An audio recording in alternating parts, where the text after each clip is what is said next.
धीरज, आज शाम जल्दी घर आ जाना, हमें एयरपोर्ट चलना है। निम्मी उत्साहित होकर बोली। एयरपोर्ट? कौन आ रहा है?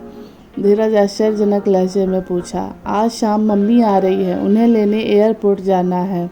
निम्मी खुशी से उछलते हुए बोली। मम्मी आ रही है? इस बारे में उन्होंने तुम्हें बताया और मुझे नहीं बताया?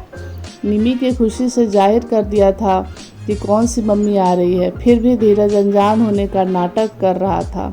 अरे यार, मेरी मम्मी आ रही है, मम्मी जी नहीं आ रही है जो तुम्हें आने के बारे में बताएगी। निम्मी झल्ला कर बोली। सासू माँ आ रही है? फिर से? धीरज ने हैरानी से कहा। धीरज, क्या बोल रहे हो तुम? फिर से कहने का मतलब क्या था तुम्हारा? निम्मी ने आंखें तरेरते हुए बोला। अरे कुछ नहीं, मैं तो बस ये कहना चाह रहा था कि सासू माँ पिछले महीने ही तो आई थी, फिर से आ रही है तो मुझे लगा कहीं वो बीमार तो नहीं। निम्मी के तेवर देख धीरज बात बदलने की कोशिश करने लगा। तो तुम्हारा मतलब ये है कि मेरी मम्मी सिर्फ बीमार होने पर ही यहाँ आ सकती है? क्या वो मुझसे मिलने के लिए ऐसे नहीं आ सकती? निम्मी का गुस्सा अब रफ्तार पकड़ने लगा था, क्योंकि कोई बेटी अपनी माँ के लिए इस तरह का शब्द सुनना पसंद नहीं करती। मुझसे गलती हो गई जो मैंने फिर से कहा। गुस्सा थूक दो और मुझे माफ़ कर दो। सासू माँ का ही घर है, वो जब चाहे आए जब चाहे जाए, मैं कौन होता हूँ फिर से बोलने वाला। और रही बात उनके बीमारी की, तो बीमार हो उनके दुश्मन। मैं शाम में जल्दी घर आ जाऊँगा, तुम तैयार रहना, फिर हम उन्हें लेने एयरपोर्ट चलेंगे। धीरज बात ख़त्म करने के लिए निम्मी का गाल खींचते हुए बोला। निम्मी ने भी बनावटी गुस्से के साथ बात को वहीं ख़त्म कर दिया, क्योंकि वह अपनी मम्मी के आने से बहुत खुश थी, इसलिए वह अपना मूड ख़राब करना नहीं चाहती थी। धीरज लैपटॉप और ज़रूरी कागजात टेबल पर फैला हुआ था को समेटकर बैग में रख ऑफिस जाने की तैयारी करने लगा। उसे मन ही मन सासू माँ के आने की टेंशन हो रही थी। इस बार भी उसका घूमने जाने का प्लान कैंसिल होता दिख रहा था। धीरज हर महीने निम्मी के लिए घूमने जाने का सरप्राइज़ प्लान करता। निम्मी को पता चले उससे पहले ही सासू माँ आकर उन्हें सरप्राइज़ कर देती और घूमने जाने का प्लान कैंसिल हो जाता था। धीरज की खुशहाल ज़िंदगी में उसकी सासू माँ हमेशा अनचाहा मेहमान बनकर कहर बरपाती रहती थी। उसकी आंखों के सामने कुछ महीने पहले की घटना फिल्मी सीन की तरह चलने लगी थी। धीरज और निम्मी की शादी को महज 6 महीने हुए थे। इन 6 महीनों में धीरज इकलौती लड़की से शादी करने के फैसले पर सैकड़ों बार पछतावा कर चुका था।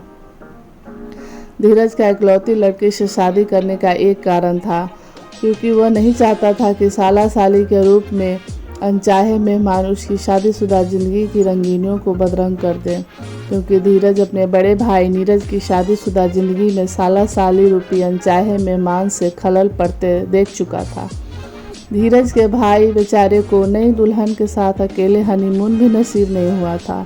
हनीमून पर भी सारे साले साथ ही चिपके रहे। भाई की हालत देख धीरज इकलौती लड़की से शादी कर लिया, लेकिन उसकी ज़िंदगी तो उससे भी बदतर हो गई। निम्मी के मम्मी पापा का अपनी इकलौती लाडली के लिए चिंता धीरज के जी का जंजाल बन गया।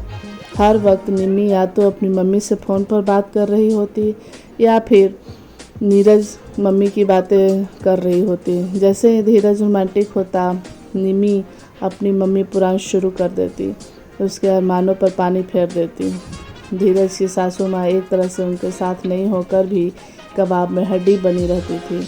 धीरज, कहाँ खोए हुए हो? ऑफिस नहीं जाना क्या? जल्दी जाओगे तभी तो जल्दी आ पाओगे। ख्यालों में खोए धीरज को निम्मी ने झुंझोड़ा। अरे ऑफिस तो जाना ही है, धीरज हड़बड़ा कर बोला और बैग लेकर ऑफिस के लिए निकल गया। रास्ते में भी बस यही सोचे जा रहा था कि सासू माँ इस बार न जाने कौन सी आफत लाने वाली है। हर बार तो कुछ न कुछ आफत साथ लाती ही है। सासू माँ पहली बार निम्मी की मासी के देवर की बेटी के लिए रिश्ता पक्का करने का ठेका लेकर आई थी, जिसको पूरा करने के लिए उन्होंने मुझे ड्राइवर बना दिया था। पिछली बार जब आई थी तो उनके ऊपर मुझसे अपनी बेटी की सलामती के लिए करवा चौथ का व्रत करवाने का भूत सवार था। एक तरफ बीबी के सामने प्यार प्रूव करना था, तो दूसरी तरफ सासू माँ के सामने बेस्ट दामाद। इस चक्कर में सारा दिन भूखा रहना पड़ा। यही सब सोचते सोचते धीरज ऑफिस पहुंच गया, लेकिन वहां भी वह सिर्फ अपने अनचाहे मेहमान के बारे में ही सोच रहा था, जिस कारण काम भी सही ढंग से नहीं कर पा रहा था। शाम को जब घर पहुंचा तो निम्मी पहले से तैयार बैठी थी। दोनों एयरपोर्ट के लिए निकल गए। सासू माँ के साथ ससुर जी को ट्रॉली बैग लिए बाहर आते देख धीरज मन ही मन बड़बड़ाने लगा। सत्यानाश हो गया घूमने जाने का। एक सासू माँ ही बर्दाश्त नहीं हो रही थी, पर इस बार तो ससुर जी को भी बर्दाश्त करना पड़ेगा। निम्मी को मम्मी पापा से छोटी बच्ची की तरह लिपटे देख धीरज एक पल के लिए अनचाहे मेहमान के आगमन का दुख भूल गया। उसे निम्मी की मासूमियत पर बहुत प्यार आ रहा था। वह भी निम्मी को अपने से लिपटा लेना चाह रहा था, पर दो प्यार के दुश्मन के होते हुए ऐसा संभव नहीं था। सास ससुर के हाथ से ट्रॉली बैग लिए धीरज बुझे कदमों से चलते हुए गाड़ी तक आया। फिर सब लोग घर आ गए। उसकी उदासी देख ससुर जी ने पूछा, धीरज बेटा उदास क्यों लग रहे हो? तबीयत तो ठीक है ना? हाँ पापा जी, मेरी तबीयत बिल्कुल ठीक है, बस थोड़ी सी थकान है। धीरज चेहरे पर जबरदस्ती का मुस्कान लाते हुए बोला, दामाद जी मैं आपके लिए ऐसा सरप्राइज लाई हूँ कि आपकी टेंशन मिनटों में दूर हो जाएगी। सासू माँ चहकते हुए बोली, फिर से सरप्राइज? ना बाबा ना। धीरज ने कानों को हाथ लगाते हुए मन ही मन बोला। धीरज बेटा इसमें तुम्हारा सरप्राइज है। सासू माँ ने धीरज की ओर एक लिफाफा बढ़ाया। धीरज ने कांपते हाथों से लिफाफा खोला तो उसमें नैनीताल के 2 टिकट थे। धीरज को अपनी आंखों पर भरोसा ही नहीं हो रहा था। वह अपने आप को चिकोटी काट कर देख रहा था कि कहीं सपना तो नहीं है। दामाद जी अभी एक और सरप्राइज है। सासू माँ दूसरा लिफाफा देते हुए बोली। दूसरे लिफाफे में 15 दिनों के लिए नैनीताल में होटल बुकिंग की सारी डिटेल्स थी, जिसे देखकर धीरज मन ही मन सोच रहा था कि आज तो सासू माँ खुशी के मारे मुझे मार ही डालेंगी।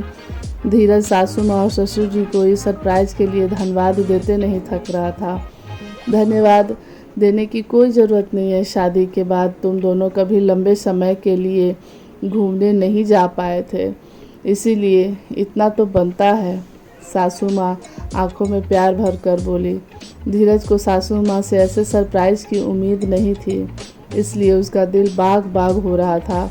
उसने एक नज़र निम्मी पर डाला तो वो भी शर्म से लाल होकर नज़रें झुकाए खड़ी थी।